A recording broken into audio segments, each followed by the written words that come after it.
Hello and welcome to the Chop Shop. My name is Dion Tucker. In this video, we're going to talk about lip slurs for brass players. How do we use them to connect the different registers? Well, let's talk about it.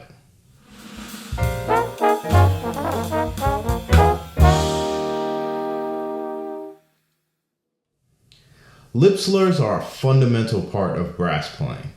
It's definitely something you want to have in your arsenal because it's essential to being able to create a smooth connection between the different registers.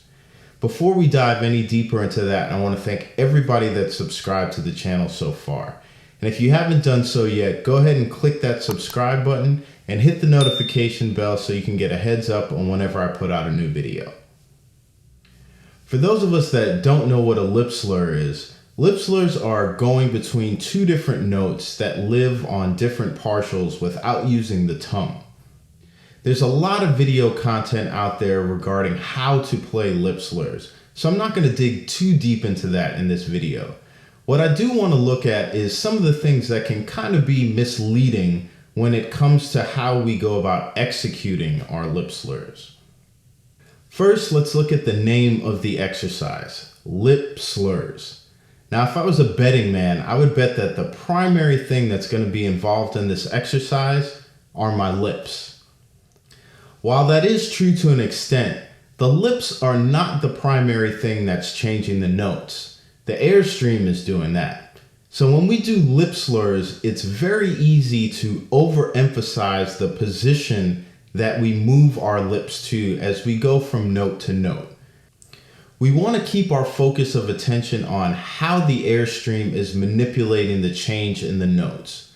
We don't have to focus so much on the position of our lips and let our bodies adjust to how the lips wrap around that airstream.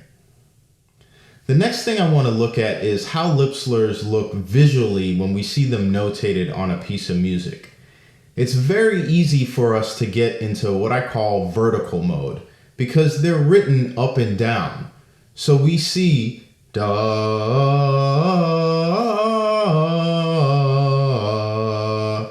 and it's very easy for our bodies and our lips to start going into vertical mode. The higher you go, the more you want to close off. Instead, try thinking of it horizontally. So when you're playing, it's more of a da,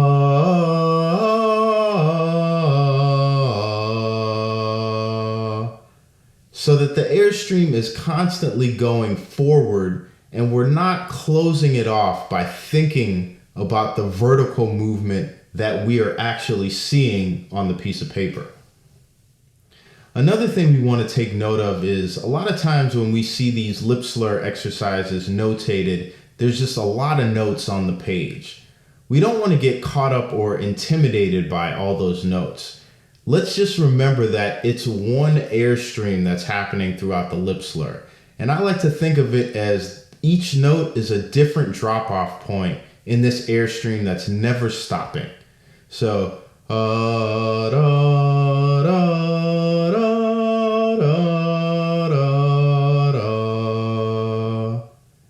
and at no point did the airstream stop. All I did was drop off notes at different points in different registers. So we don't have to think too much about the position of our lips in lip slurs. We really want to make sure that we keep that airstream going constantly throughout the slur. Let me grab my horn so I can demonstrate a few of these points that I'm talking about. So we're just going to start with a basic 3-note lip slur, starting on middle F and going one partial below and one partial above.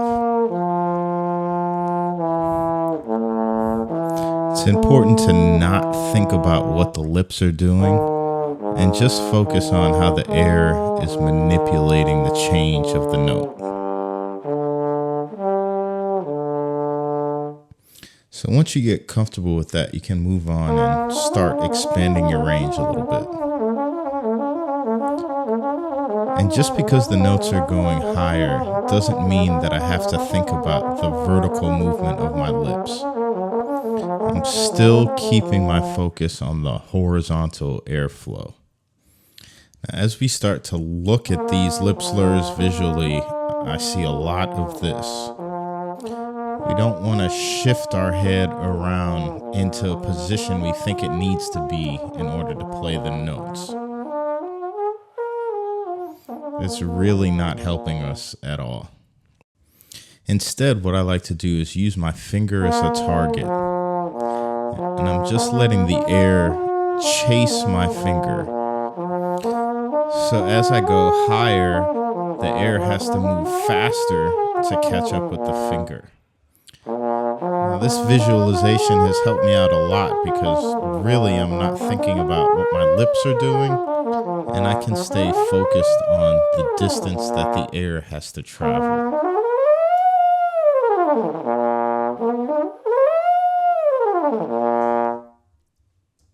This next exercise is an example of seeing a lot of notes written on the page and it being really easy to take our focus off of the airstream.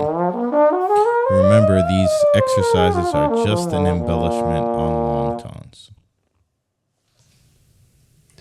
Hopefully you were able to pick out a few of the techniques I talked about in my playing example. Lip slurs are definitely something that we can practice daily. It will greatly increase the fluidity we have on our instruments. Now, as always, if you have any questions or comments, please feel free to reach out, and I'll see you next time at the Chop Shop.